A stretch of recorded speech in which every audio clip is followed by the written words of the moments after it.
Hi, this is Taylor Hales at Electrical Audio. I'm doing some transfer work today.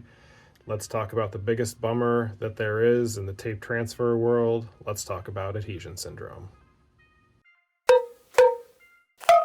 I've been told that adhesion syndrome is most endemic in 456 from the mid-80s.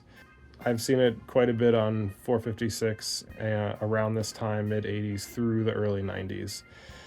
So I'll show you kind of what it looks like and what it sounds like, what to look out for, and give you some options for transfer. Your first kind of indicator that you might be dealing with adhesion syndrome is this sound.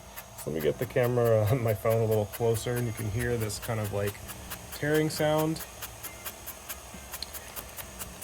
And if we look at the tape, so right there is your first signs of damage from adhesion syndrome. You can see that there's a little bit of oxide that has adhered to this back coating.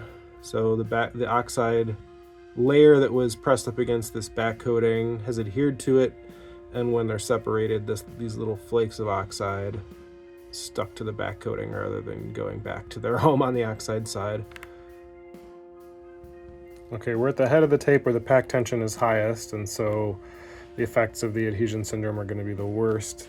And you can see that this striped area, the spotty area, has expanded. It's probably a 3, hopefully not 4 track area where the audio is going to be impacted up top. On the bottom, the area is not as wide, but the oxide adhesion it's more.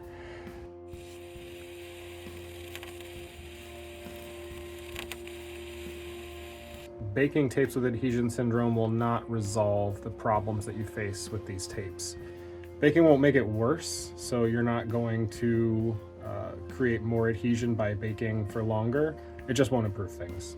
So the prognosis for tapes with adhesion syndrome is not great.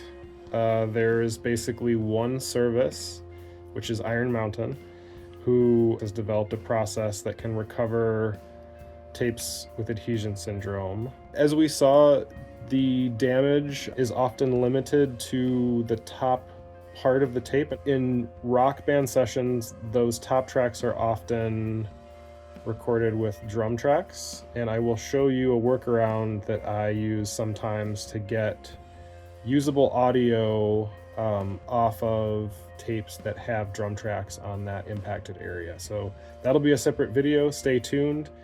And thanks for watching.